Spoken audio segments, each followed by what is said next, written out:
30واں پارہ ہے سورۃ الانشقاق کی آج ابتدا ہے انشاءاللہ۔ اس میں 1 رکوع اور 25 آیتیں ہیں، اور یہ بات پہلے آ چکی ہے کہ 29واں اور 30واں پارہ جو ہے اس میں زیادہ تر جو موضوع اور مضمون ہے وہ آخرت کے تعلق سے ہے، موت کی یاددہانی کے تعلق سے ہے۔ انسان کے اندر فکر پیدا کرنا ہے کہ تم کو اپنے اعمال درست کرنے چاہیے تاکہ تم جس منزل کی طرف بڑھ رہے ہو، قبر و آخرت کی طرف، میدان محشر کی طرف، وہاں تمہارے معاملات صحیح ہو سکیں۔ اس سے پہلے بھی بہت ساری آیتیں، بہت ساری صورتوں میں بات ہو چکی۔ اب یہ جو سورہ انشقاق ہے، انشقاق کے معنی ہوتے ہیں پھٹ جانے کے، چرنے کے، شگاف پڑ جانے کے، اور پیچھے بات آئی اذا السماء انفطرت میں بھی کہ آسمان پھٹ جائے گا، قیامت کی نشانیوں میں سے بتایا گیا تھا۔ یہاں پر بھی کہہ رہے ہیں اذا السماء انفطرت، اذا السماء انشقت، کہ جب آسمان پھٹ جائے گا۔ یہ نفخہ ثانیہ کے بعد کا واقعہ ہوگا۔ پہلے بات آئی کہ 2 بار سور پھونکا جائے گا۔ ایک مرتبہ جب سور پھونکا جائے گا تب جتنے بھی انسان، جتنے بھی جاندار ہیں سب مر جائیں گے، اور پھر 40 کے بعد دوبارہ سور پھونکا جائے گا۔ حضرت اسرائیل علیہ السلام، بلکہ حضرت اسرافیل علیہ السلام سے کہا جائے گا دوبارہ سور پھونکو۔ تو جب دوبارہ سور پھونکیں گے اس کو کہتے ہیں نفخہ ثانیہ، جس کی وجہ سے جتنے بھی انسان آج تک آ چکے اور جا چکے اور جو آنے والے ہیں وہ، اور جو اس وقت موجود ہیں وہ، یعنی اس وقت جو موجود ہوں گے وہ سب اپنی اپنی قبروں سے نکلیں گے اور ایک جگہ جمع ہونا شروع ہو جائیں گے، اور آسمان کا جو پھٹنا ہے اور عمارتوں کا ختم ہونا ہے، اور اسی طریقے سے پہاڑوں کا ختم کر دینا ہے، ایک زمین کو برابر کر دینا ہے، یہ تمام جو واقعات ہیں نفخہ ثانیہ کے بعد ہیں۔ پہلا جو نفخہ ہے اس میں انسان مر جائیں گے اور دنیا کو ختم کر دیا جائے گا۔ تو نفخہ ثانیہ پہ یہاں بتا رہے ہیں اذا السماء انشقت، کہ جب آسمان پھٹ جائے گا، وَأَذِنَتْ لِرَبِّهَا وَحُقَّتْ، اور اس اپنے رب کی بات آسمان سن لے گا اور اس کی اطاعت کر لے گا، وحقت، اور وہ اس لائق ہے بھی آسمان کہ وہ اپنے رب کی بات سنے۔ وَأَذِنَتْ کے معنی سننے کے آتے ہیں اور اطاعت کرنے کے۔ بتایا گیا کہ اللہ کا حکم جو ہوتا ہے وہ 2 طرح کا ہوتا ہے، ایک تکوینی حکم ہوتے ہیں اور ایک تشریعی حکم ہوتے ہیں۔ تشریعی حکم اس کو کہتے ہیں کہ اللہ تعالیٰ نے کوئی حکم دیا اور بتا دیا کہ اس کو کرنے میں یہ تمہارا فائدہ ہے انسانوں سے، اور نہ کرنے میں یہ تم کو سزا ملے گی۔ پھر اس کے بعد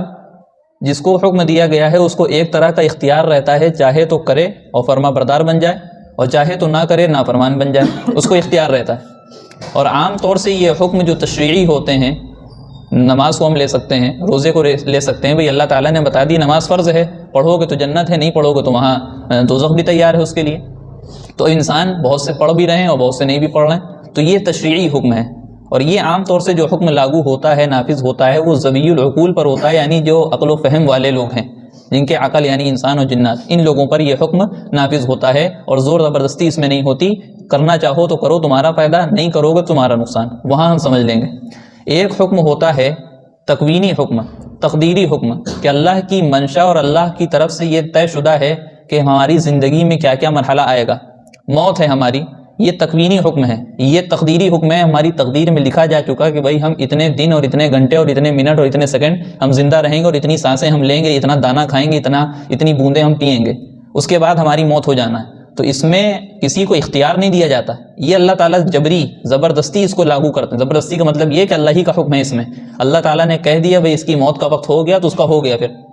اس میں سننے کی پھر اور کسی کی اجازت نہیں، کسی کی اجازت کی ضرورت نہیں ہے، کسی کے جو ہے ارادہ ہے یا نہیں ہے، اس میں کوئی مطلب نہیں۔ اللہ کا حکم آ گیا، تکوینی حکم ہو گیا تو یہ کام ہوگا۔ اسی کو تقدیری بھی کہتے ہیں، تکوینی بھی کہتے ہیں۔ تو تکوینی میں یہ ہوتا ہے کہ اللہ تعالیٰ کسی کو اختیار نہیں دیتے، چوائس کرنے کا کوئی راستہ نہیں ہوتا، وہ کرنا ہی پڑتا ہے اللہ کی طرف۔ اور تشریع میں یہ ہوتا ہے کہ اختیار ہوتا ہے، کر لے تو اچھا ہے، نہ کرے تو کوئی بات نہیں۔ تو یہاں پر جو آسمان کو حکم دیں گے اللہ تعالیٰ کہ بھئی اب تم کو پھٹ جانا ہے، اور پھٹنے کے بعد پھر ایک بتایا گیا کہ غمام اوپر سے آسمان سے اترے گا بادل کی شکل میں، اور بادل کی شکل میں جو چیز اترے گی اس میں کچھ فرشتے ہوں گے، سب بسب کھڑے ہوں گے، تمام چیزیں جو بتائی گئی ہیں وہ اللہ کے حکم سے تمام چیزیں ہوں گی۔ تو یہاں پر بعض مفسرین نے یہ لکھا ہے کہ یہاں پہ تشریعی حکم ہوگا تو اس کے لیے عقل مند ہونا ضروری ہے۔ تو لکھا گیا ہے مفتی شفیع عثمانی صاحب رحمۃ اللہ علیہ نے لکھا ہے کہ شاید اس دن اللہ تعالیٰ زمین و آسمان کو عقل و فراست دیں، جیسے انسان سوچتے ہیں، انسان سمجھتے ہیں، انسان کی عقل ہے، اس طریقے سے شاید زمین و آسمان کو بھی عقل و فراست دے دیں، اور جب اللہ تعالیٰ حکم دیں تو اختیاری طور پر، یعنی اللہ کا حکم پورا کرنے کے طور پر ایک جذبہ انسان کے اندر ہوتا ہے، مخلوق کے اندر ہوتا ہے کہ اللہ نے ہمیں بنایا ہے، اب چاہے وہ انسان ہو چاہے آسمان ہو، ہر چیز کو بنانے والا اللہ ہے، تو ہر کوئی یہ چاہتا ہے کہ جس نے ہمیں بنایا ہے ہم اس کے حکم کو پورا کریں گے، تو اگر اللہ نے اس کو عقل و فہم دے دیا تو اس طور پر وہ اللہ کے حکم کی بجاوری کرے گا، یعنی حکم کو پورا کرے گا، اور اگر ایسا نہیں ہے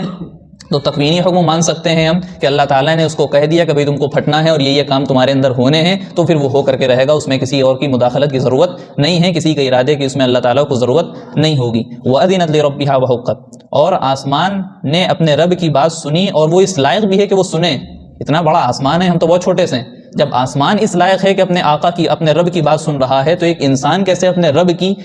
حکموں کی خلاف ورزی کرنے کی جرات کرتا ہے؟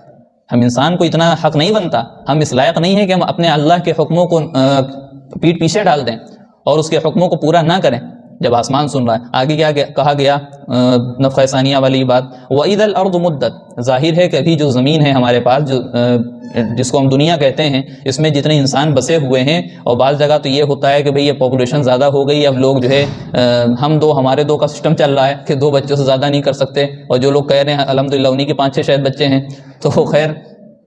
یہ تو اس وجہ سے کہ زمین تنگ ہو رہی ہے، لوگ بڑھ رہے ہیں، لیکن جب وہ قیامت کا دن ہوگا جس میں سارے انسان اس وقت کے تو ہوں گے ہی، جتنے پہلے جب سے دنیا بنی وہ سب اکٹھا کیے جائیں گے، سب کو قبروں سے نکالا جائے گا، سب لوگ قبر سے آئیں گے اور ایک جگہ جمع ہونا ہے، میدان محشر قائم ہونا ہے، اور میدان محشر ہم نے شاید بتایا تھا پہلے کہ اسی زمین پر قائم ہوگا، کوئی اور اللہ تعالیٰ نے زمین ہی خرید کے رکھی ہے کہ جو ہے میدان محشر میں یہاں لوگوں کو جمع کریں گے، بلکہ اسی زمین پہ قائم ہوگا۔ تو بتایا گیا وَإِذَا الْأَرْضُ مُدَّتْ، تو کیا کیا جائے گا کہ پہاڑوں کو ہٹا دیا جائے گا، سمندروں کو ختم کر دیا جائے گا، بلڈنگیں جو دکھ رہی ہیں سب ہٹا دی جائیں گی، جب پہاڑ نہیں رہیں گے تو غار بھی نہیں رہے گی، کچھ نہیں رہے گا، برابر کی زمین ہوگی، اللہ تعالیٰ بنا دیں گے۔ وَإِذَا الْأَرْضُ مُدَّتْ، اور زمین کو کھینچ دیا جائے گا، زمین کو امتداد کر دیا جائے گا، کھینچ دیا جائے گا تاکہ سارے انسان وہاں پر آ کر کے جمع ہو سکیں۔ حدیث پاک میں آیا تُمَدُّ الْأَرْضُ يَوْمَ الْقِيَامَةِ مَدَّ الْأَدِيمِ، جس طریقے سے ربڑ کھینچا جاتا ہے، جس طریقے سے ربڑ کھینچا جاتا ہے اور کھینچتا چلا جاتا ہے، اور اس طریقے سے زمین کو کل قیامت کے دن کھینچ دیا جائے گا، اور انسان تب بھی انسان کے لیے کھڑے ہونے کی جگہ صرف اتنی ہوگی جتنے اس کے 2 قدم ہیں۔ یہ حدیث کے الفاظ ہیں، حضرت جابر بن عبداللہ رضی اللہ عنہ اس حدیث کے راوی ہیں۔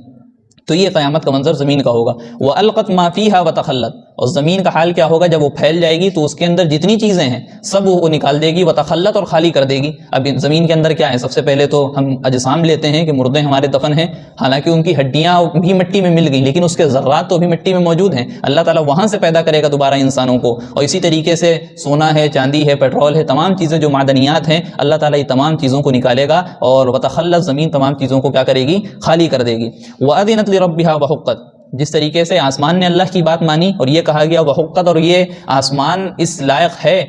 آسمان کے اوپر یہ ضروری ہے کہ اللہ کی بات مانے، اسی طریقے سے زمین بھی ہے، وَأَذِنَتْ لِرَبِّهَا وَحُقَّتْ، اور زمین بھی اپنے اللہ کی بات سنے گی اور اس کی اطاعت کرے گی، اور اس کو وہ اس لائق ہے کہ وہ اللہ کی بات مانے، اس کے لیے ضروری ہے، واجب ہے کہ اللہ کی بات مانی جائے۔